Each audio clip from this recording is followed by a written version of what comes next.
Dubai সংযুক্ত আরব আমিরাতের প্রধান শহর হচ্ছে দুবাই। দুবাই আরব উপদ্বীপের একটি বিশ্বব্যাপী মহানগর এবং বৈশ্বিক শহর। শহরটি বিশ্বের 10টি জনপ্রিয় ভ্রমণ কেন্দ্রগুলির মধ্যে একটি। শহরটিকে মধ্যপ্রাচ্যের অন্যতম আধুনিক এবং প্রগতিশীল শহর হিসেবে বিবেচনা করা হয়। অবশ্যই আরব বিশ্বে এবং কখনো কখনো ঐতিহাসিকভাবে স্বর্ণের বাণিজ্য কেন্দ্র হিসেবে মরুভূমি থেকে একটি বিলাসবহুল শহরে রূপান্তরিত হওয়ার কারণে এটিকে সোনার শহর নামেও চিহ্নিত করা হয়। এই শহরটি সংযুক্ত আরব আমিরাতের অংশ। এটি সংযুক্ত আরব আমিরাতের আর্থিক কেন্দ্র বটে।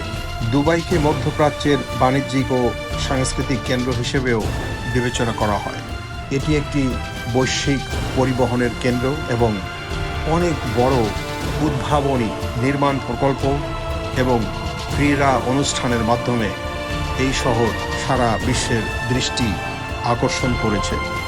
বিশ্বজুড়ে বিলাসবহুল দ্বীপপুঞ্জ, বিশ্বমানের বিলাসবহুল হোটেল এবং বিশ্বের কয়েকটি বৃহত্তম এবং অসাধারণ আধুনিক শপিং মল সহ উচ্চাভিলাষী উন্নয়ন প্রকল্পের পাশাপাশি বিশ্বের উঁচু বিল্ডিং বুর্জ খলিফা সহ এই শহরটি আকাশচুম্বী ভবন দ্বারা চিহ্নিত করা হয়। 18 শতকের শেষ দিক পর্যন্ত দুবাইয়ে 1200 মানুষের বাস ছিল, যাদের অধিকাংশেরই জীবিকা ছিল মাছ ধরা। সেই সাধারণ জেলেপাড়া থেকে আজকের দুবাইয়ের বিশ্ব বাণিজ্যের অন্যতম গুরুত্বপূর্ণ কেন্দ্রে পরিণত হওয়ার গল্পটি সবার মনে কৌতূহল জাগায়। এই ঈর্ষণীয় সাফল্যের পেছনে মূলত খনিজ তেল ও দুবাইয়ের ক্ষমতাসীনদের দূরদর্শিতাই মূল কারণ। প্রধানমন্ত্রী মোহাম্মদ বিন রশিদ আল মাকতুমের হাত ধরেই মূলত দুবাই তার আজকের এই রূপ পেয়েছে। তিনি গত 2006 সাল থেকে দেশটির প্রধানমন্ত্রী।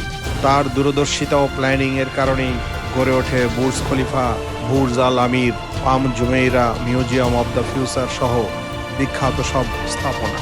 ঝকঝকে পরিচ্ছন্ন শহর হিসেবে গড়ে ওঠার পিছনে মোহাম্মদ বিন রশিদ আল মাকতুমের অবদান অনস্বীকার্য।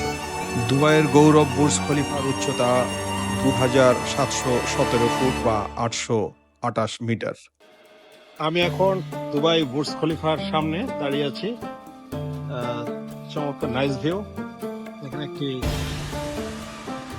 163 তলা বিশিষ্ট Burj Khalifa Guinness book of world রেকর্ডে ঠাঁই পেয়েছে পৃথিবীর সবচেয়ে উঁচু দালান ও সবচেয়ে বেশি তলা বিশিষ্ট দালান হিসেবে। দুবাই এয়ারপোর্ট থেকে বুর্জ খলিফা যেতে গাড়িতে প্রায় 16 মিনিট লাগে। আরও হাজার শ্রমিকের টানা 6 বছরের নিরলস পরিশ্রমের ফসল আজকের বুর্জ খলিফা। এই ভবনটি এতই বড় পরিসরে তৈরি যে একে একটি আস্ত শহর বললেও ভুল হবে না। এটি একাধারে বাসস্থান, বাণিজ্যিক প্রতিষ্ঠান, সাংস্কৃতিক বিনোদন সহ অন্যান্য আরও অনেক কাজে ব্যবহৃত হচ্ছে। Cafe, restaurant, sky lobby, swimming pool, jacuzzi, cinema theatre, apartment, gym, shopping centre সহ আরও অনেক কিছু রয়েছে এই ভবনের ভেতরে। প্রিয় দর্শক শ্রোতা, এটি দুবাই ভ্রমণ সম্পর্কিত প্রথম পর্ব। দুবাই ভ্রমণ সম্পর্কিত আরও বিস্তারিত এবং খুঁটিনাটি ইতিহাস, ঐতিহ্য এবং দর্শনীয় স্থানের বিস্তারিত বিবরণ সহ আরও 2টি পর্ব আসছে, দ্বিতীয় পর্ব এবং তৃতীয় পর্ব।